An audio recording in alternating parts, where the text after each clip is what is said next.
Muy buenas, en este tercer y último análisis del circuito de Bakú, pues vamos a analizar los reglajes, ¿no? Para que entendáis un poco cuáles son los problemas que se deben resolver con todo el tema pues, mecánico de los setups y demás.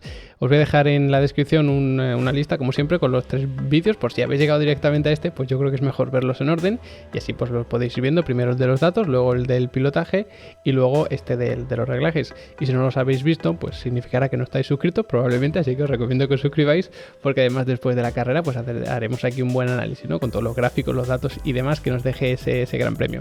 Así que este vídeo lo vamos a hacer de una forma un poco diferente a los análisis anteriores de los reglajes, porque vamos a ir viendo un problema que tiene este circuito y una solución, o una clave que hay que optimizar en ese circuito y cómo lo podemos hacer con los reglajes. Así yo creo que se va a poder entender un poquito mejor y vamos a ir de una forma pues un poquito más ordenada. Primer problema clave: la enorme recta que tenemos, que además no es la única, sino que entre las curvas 2 y 3 también una recta bastante importante, combinada con curvas de velocidad media, de velocidad lenta y también alguna de velocidad rápida, pero sobre todo de velocidad media y velocidad baja. Esto es un problema porque para estas curvas de velocidad media tú quieres bastante carga aerodinámica, las de alta velocidad también, pero para la recta quieres muy poca. Entonces es tal la longitud de la recta principal del circuito y luego otros tramos de recta que también tenemos por ahí intermedios, que la carga aerodinámica siempre es muy baja. O sea, estamos en niveles casi como los del circuito de Monza, allí en el Gran Premio de Italia, pero quizá no tan exagerado. Es verdad que el balance aerodinámico quizá deba estar un poquito adelantado para fomentar que el coche entre mejor en las curvas, esa de velocidad media que hemos comentado, y en Monza pues quizá no haya ni que cargar un poquito ese a la delantera, pero bueno, el balance aerodinámico debería estar un poquito adelantado. Pero en cualquier caso que tengáis en cuenta que la carga aerodinámica es muy baja. De hecho vais a ver las fotos de los alerones traseros que son prácticamente horizontales, ¿no? El flap principal, así que eso que lo tengáis en cuenta. Hay otros circuitos en los que aunque haya una recta muy importante, pues se tiende a poner un poco más de carga aerodinámica porque para el desgaste aquí te conviene, pero no es el caso. Este asfalto es bastante poco abrasivo, no hay cargas laterales altísimas, sí que hay un estrés longitudinal en los neumáticos por las aceleraciones fuertes y también las frenadas, pero no debería haber un desgaste excesivo, entonces quizá no te preocupe tanto un desgaste en este circuito. Pero ojo, porque no sería la primera vez que alguien se encuentra con una sorpresa, así que también podemos tener un poco de emoción por ahí. Pero claro, luego para carrera, pues te compensa tener un poco menos de carga aerodinámica, pues para adelantar, para defenderte, todo eso, pues te viene mejor. Pero para una gestión de carrera sí que te vendría mejor un poco más de carga porque vas a poder gestionar mejor los neumáticos. Aquí lo podéis ver con el gráfico que tenemos siempre, ¿no? El panel que tenemos con los gráficos, y quiero que os fijéis en este de la velocidad. Fijaos que tenemos aquí puntos de muy baja velocidad, justo cuando conseguimos velocidad volvemos a bajar y así porque es constantemente una curva tras otra. Pero es que esta recta, que es la de meta, que empieza por supuesto en la vuelta anterior, que la mayoría está en la vuelta anterior y termina justo cuando empieza la siguiente, pues es tan importante que ya vimos que ocupaba un tercio de todo el circuito, que hay que optimizar mucho esa baja carga aerodinámica. Luego entre las curvas 2, que es esta, y 3, que es esta, también un tramo muy importante de recta, y luego aquí también, justo después de la curva 12, que está en la famosa zona del castillo y todo eso. Así que hay que optimizar sobre todo el reglaje aerodinámico para esto. Pero para estas otras zonas que tenemos de menor velocidad, que algunas son de velocidad media, otras son de velocidad baja, ahí tener ese balance un poquito adelantado, lo que significa que tenemos un alerón trasero muy descargado, pero no tanto el delantero, pues sí que te puede ayudar para cruzar el coche y meterlo mejor. Siguiente problema, el bajo agarre del asfalto, porque es un asfalto urbano que se ensucia muchísimo y además ya de por sí tienes muy poca agarre, y si te sales a la zona sucia entonces vas a tener menor todavía.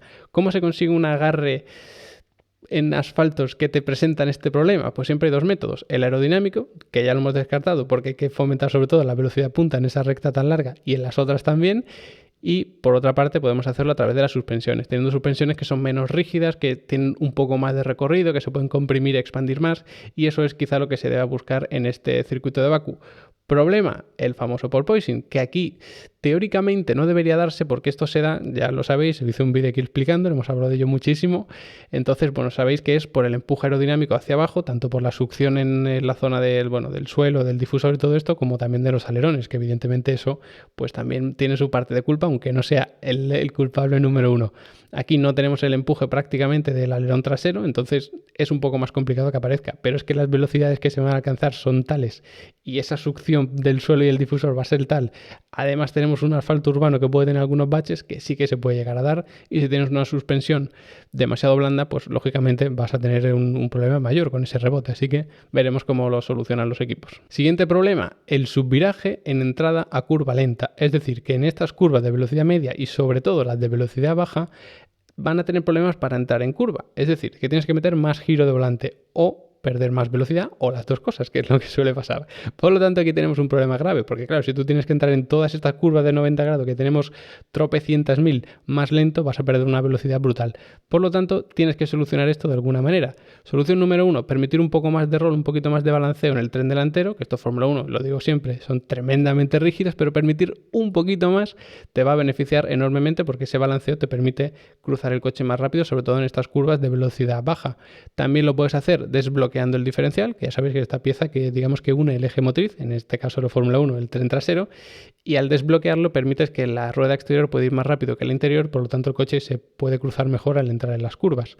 Luego ya hablaremos de cuando das gas, que es otro tema aparte, pero esto probablemente sea lo fundamental. Y esto es trabajo de chasis, esto no es trabajo aerodinámico, porque en curvas de baja velocidad, cuando estamos en torno a los 100 km por hora, incluso menos, la carga aerodinámica pasa a un segundo plano. O sea, cuando es importante, porque ya sabéis, y si no lo sabéis os lo digo, que evoluciona exponencialmente con la velocidad. Por lo tanto, cuando vas a 200, 300 km por hora, ahí la aerodinámica es brutal, tanto en drag como en downforce. Pero cuando vas a 90 km por hora, 110 km por hora, pues ahí pasa a un segundo plano. Fijaos en la cantidad de curvas de velocidad media, de velocidad baja que tenemos por aquí. Todo esto está plagado, incluso luego aquí esta es la curva número 15, aquí tendríamos la 16. Aquí y aquí, en la 1 y la 16, pues más o menos sí que puede tener influencia la carga aerodinámica, pero en el resto, estas es sobre todo trabajo de chasis. Entonces por eso hay que desbloquear diferencial, permitir un poco más de juego en las suspensiones delanteras y así pues que el coche pues se pueda cruzar más fácil, porque fijaos todas las veces que hay que tocar el freno para ese tipo de curvas. Si cada vez que hay que tocar este freno tienes que tocarlo durante más metros o durante más segundos, pues entonces vas a tener un problema grave porque vas a perder mucho tiempo. Siguiente problema, que está muy relacionado, el sobreviraje en salida de curva, pero también lenta y velocidad media. Toda esta curva que hemos visto que son de muy baja velocidad o velocidad media, es importantísimo, por supuesto, entrar bien en ellas, pero también salir. Y ahí es importantísima la tracción, porque si el coche, digamos que tiende en cuanto pisas el gas a darse la vuelta, entonces vas a tener que acelerar mucho más progresivo, mucho más lento, entonces vas a salir más lento en las curvas, en definitiva, vas a perder tiempo. Esto es el problema de siempre de esto Fórmula 1, de 2022. Tienes poco agarre en el tren delantero, por lo tanto, en curva lenta te vas largo, porque el coche no entra en curva, y en salida de curva se da la vuelta, porque como empujas desde atrás, porque son tracción trasera y no tienes agarre adelante, el coche se da la vuelta. Y ahí tenemos un problema. Pero es que este circuito es importantísimo a la tracción, entonces tienes que darle toda la importancia al tren trasero. Incluso como tienes estos muros, como la salida de las curvas son tan cerradas, porque el circuito en ciertas zonas es bastante estrecho, sobre todo yo creo que tenemos todos en mente esa zona del Castillo y demás, si tú das un golpe de gas y eso te ayuda a enderezar el coche, te puede ser de ayuda en ciertas circunstancias. No es lo óptimo, desgastas el neumático, pero suele ser esto mejor que no tener que levantar o salir más lento de la curva, tener que meter más giro. En fin, muchas veces te puede compensar aunque no sea lo más eficiente del mundo. Esto lo puedes conseguir pues ablandando un poquito, suavizando un poquito las suspensiones traseras, que también nos servía, como vimos, para conseguir un poquito de agarre, que era un problema de este asfalto urbano. Entonces, bueno, normalmente va por ahí. Y también se puede bloquear el diferencial, que pensáis, bueno, entonces ¿lo desbloqueo o lo bloqueo? Pues para entrar se desbloquea, para salir se bloquea. Esto te puede dar todavía más sobreviraje y puede ser un problema, pero para ciertos pilotos. Si el piloto es capaz de controlarlo, estos pilotos famosos, o que bueno, que siempre se habla mucho de que hay pilotos que prefieren un coche sobrevirador y nervioso y otros que lo prefieren más estable, pues aquí van a tener mucho ganado los que prefieren un coche más bien nervioso. Por eso Verstappen se le suele dar bien este circuito, a Pérez se le suele dar bien este circuito, pues bueno, son digamos que ese tipo de pilotos, ¿no? Por decirlo de alguna manera. Así que se bloquea el diferencial para que el coche tenga todavía más agarre en el tren trasero y empuje con más fuerza. Y estos Fórmula 1 tienen tanta tecnología que además lo pueden configurar desde volante. Es decir, pues ahora desbloqueo en entrada, ahora bloqueo en salida, ahora desbloqueo en salida, ahora bloqueo en entrada. Lo puedes jugar con esto como tú quieras, porque luego también hay tramos de curvas de velocidad alta o bastante alta. Entonces ahí a lo mejor te compensa cambiar un poquito los reglajes, pero bueno, tampoco nos vamos a meter en cada uno de los pequeños detalles porque habría un mundo y además no tenemos tampoco una información 100% verídica de lo que están haciendo ahora mismo los equipos allí, como es lógico. Fijaos ahora en el giro de volante, que es este gráfico azul. ¿Qué es lo que vimos cuando analizábamos el giro a través de los datos que nos daba este circuito y demás, que eran todo frenadas de meter un giro de volante brusco y soltar, giro y soltar. Si tú tienes un coche que sale muy hacia afuera de la curva, es decir, que se va hacia afuera a la salida de las curvas, es decir, un coche subvirador en salida, vas a tener un problema grave, porque vas a tener que meter mucho más giro, no vas a poder quitarlo tan de golpe. No suele ser el caso de esto Fórmula 1, pero si alguien necesita un coche muy estable para estar cómodo, entonces sí que va a tener ese problema. Aquí hay que intentar fomentar el agarre, sobre todo en el tren trasero, para ese tipo de salida de curva, porque ya veis que son todas estas de baja velocidad, por lo tanto se necesitaría un coche más bien nervioso para poder hacer esto. Un giro de volante, de meter mucho giro en la entrada y luego retirar el giro y ponerlo otra vez recto al volante rápidamente. De hecho, si tienes un coche que tiende a patinar porque no tiene agarre en ese tren trasero, no vas a poder dar gas así de rápido del 0 al 100, que ya os digo, esto es una simulación, mera simulación, pero entonces tendrás que jugar mucho más con el acelerador, como por ejemplo aquí, das gas, luego sueltas, luego vuelves a dar, jugando con llevar al límite el neumático, igual que aquí das gas, luego tienes que soltar un poquito, es decir, tienes que jugar mucho más con el acelerador. Si tienes más agarre, pues vas a poder hacer esto, vas a poder dar gas directamente del 0 al 100 con mucha más brusquedad. Siguiente problema a solucionar, siguiente clave, las frenadas, tanto las normales como las fuertes, que ya vimos que había 3. Esto lo que implica es que hay mucha trascendencia en cómo está frenando el coche. Tiene que hacer una frenada muy fuerte y muy eficiente. Por lo tanto, la presión general de freno debería ser bastante alta. O sea, en los reglajes de freno siempre se juega con la presión total, que es lo máximo que tú puedes frenar, y con el balance. ¿Cuánto freno de delante y cuánto freno de atrás? Es decir, esa presión máxima, cómo la distribuyen el tren delantero y el tren trasero. Pues lo que va a pasar en este circuito es que la general tenga que ser bastante alta, pero luego el balance adelantado para las frenadas fuertes, porque hay mayor transferencia de peso, es decir, se carga más el tren delantero, se descarga el trasero, entonces tienes que frenar más por la parte delantera para conseguir una frenada eficiente, porque si la frenada no es eficiente, lo que va a pasar es que tengas que frenar más metros, ¿no? Estás reduciendo menos la velocidad, entonces tendrías ese problema. Pero luego tenemos muchísimas curvas, como hemos visto una vez más, que es pegar un pisotón en el freno y tirar el coche, como pasa en estas curvas de 90 grados, que a lo mejor tienes que frenar a los 50 metros, 70 metros, pero lo que es importante es que el coche se te cruce rápido en esas curvas de 90 grados. ¿Cómo consigues eso? Atrasando el balance, porque si tienes un balance adelantado, el coche tiende a irse hacia afuera mientras estás frenando, y cuando estás entrando en curva todavía estás frenando, estás levantando progresivamente el freno, pero sigues frenando. Entonces, si te frena mucho el tren delantero, vas a tener un problema, porque el coche va a tender a irse hacia afuera, y ya vimos que era un problema grave a solucionar. Así que esto también es fundamental. Fijaos que aquí tenemos una frenada bastante fuerte, aquí una un poquito menos, pero también aquí otra frenada muy fuerte, luego al final también tenemos frenadas medianamente fuertes, pero luego tenemos muchas que es pegar golpe de gas y tirar el coche con un volantazo muy brusco, que ya veis que el volantazo, como hemos visto antes, es tremendamente brusco. Pues para este tipo de curvas lo importante es que el coche se cruce rápido, y para este tipo de curvas, o de frenadas mejor dicho, es importante que frene el coche mucho de delante. Lo bueno de estos Fórmula 1 es que tienen un sistema en el que se va atrasando el balance de freno según vas quitando presión de freno en el pedal. Por lo tanto, pues todo esto se puede controlar perfectamente, incluso lo pueden controlar los pilotos desde el volante para hacer este tramo de una manera, por ejemplo, y este otro tramo de otra manera. Además, fijaos en todos los metros que tienen aquí de recta, que tienen 2 kilómetros, para hacer todas las configuraciones que quieran, que aquí al principio sí que hay que girar un poco el volante, pero luego con el volante totalmente recto tienes un poco de tiempo para ti y puedes configurar todas estas cosas. Y por último, es muy importante las temperaturas extremas de los frenos. Y digo extremas porque son tanto para arriba como para abajo. Ya vimos cuando analizábamos los datos que es un circuito en el que la temperatura máxima es bastante alta, la temperatura media también es muy alta, pero la temperatura mínima era muy baja.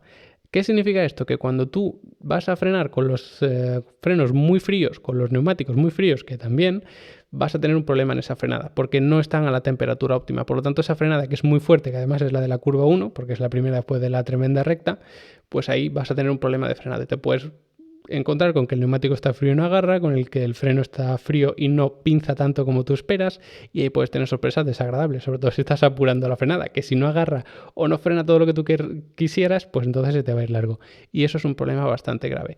¿Cómo podemos nosotros solucionar esto? Pues hay algo curioso, que es, por ejemplo, la alineación de las ruedas, que es tanto en el convergencia o caída, o camber y toe in, toe out, para los que tengan los conceptos en inglés, que básicamente es que la rueda de los coches siempre, digamos que he fijado un límite por Pirelli, se pueden inclinar así, que es la caída, y además puedes meterle un poquito de convergencia, que sería juntar las ruedas por la parte delantera, o divergencia, que sería separarlas. Normalmente en Fórmula 1 pues se pone divergencia delante, un poco de convergencia atrás, y esto lo que va a provocar es que el neumático vaya deformándose.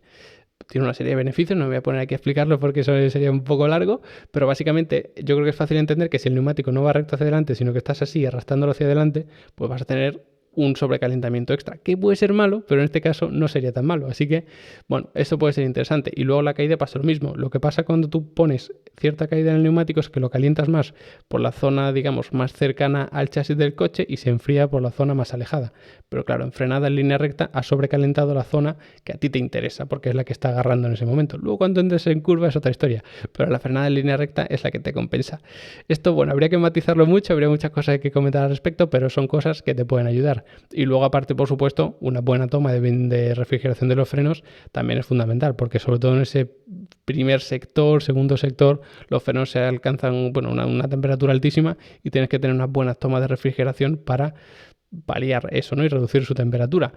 ¿Problema por ahí? Pues que si tú mandas mucho aire a los discos de freno para refrigerarlo, estás metiendo un traje, estás induciendo una resistencia aerodinámica que te va a perjudicar en la velocidad punta. Por lo tanto, tienes que tener unos conductos de ventilación y unas tomas muy eficientes para que con la mínima cantidad de aire tú lo puedas refrigerar lo máximo posible. Además, las temperaturas que se esperan son bastante altas y esto puede ser también un problema, ya no solo para refrigerar frenos, sino también toda la unidad de potencia y todos estos sistemas. Fijaos en este gráfico cómo va evolucionando, pues se llega a una temperatura bajísima de los frenos al principio de la vuelta porque llevas todo este tiempo refrigerando frenos y justo en este punto en el que tienes una temperatura muy baja tienes que frenar muy fuerte, que veíamos aquí esta primera frenada que era muy fuerte. Pues esta frenada tan fuerte la haces con los frenos muy fríos y los neumáticos también muy fríos. A partir de ahí no para de calentarse, aquí breve refrigeración y entramos por aquí en el segundo sector y fijaos que este segundo sector es prácticamente todo el rato sobrecalentando. Esta recta también pertenece al segundo sector y luego ya aquí tendríamos lo que es el tercero. Por lo tanto, todo esto prácticamente, esta zona central del circuito, que es el segundo sector,